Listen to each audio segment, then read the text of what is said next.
Tak perlu jauh-jauh ke hutan untuk menikmati pemandangan alam dan melihat hewan liar. Di jantung kota Namlea, Kabupaten Buru, ada destinasi wisata unik yang menawarkan pengalaman serupa.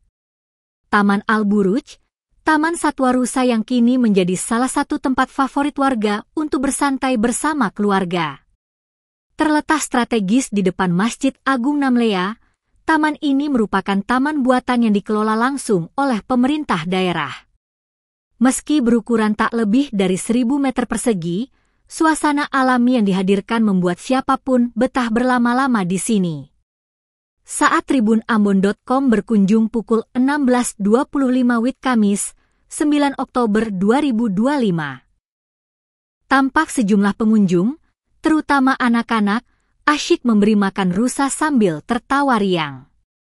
Beberapa lainnya tak mau ketinggalan mengabadikan momen dengan bersuah foto bersama hewan lucu dan jinak itu. Salah satu pengunjung, Erika Wali, mengaku senang dengan keberadaan taman tersebut. Diketahui, Taman Al-Buruj mulai beroperasi sejak tahun 2021 dan mampu menampung hingga 500 pengunjung. Menariknya, tidak ada biaya masuk, sehingga siapapun bisa menikmati wisata edukatif ini tanpa menguras kantong. Meski fasilitas pendukung masih terbatas, kehadiran taman ini menjadi oase kecil di tengah hiruk-pikuk kota.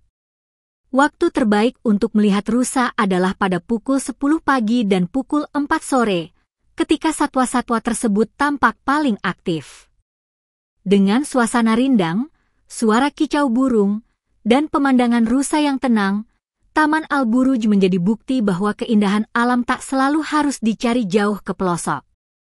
Cukup datang ke tengah kota Namlea, dan keajaiban kecil itu sudah bisa dinikmati.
Download Tribun X sekarang, menghadirkan lokal menjadi Indonesia.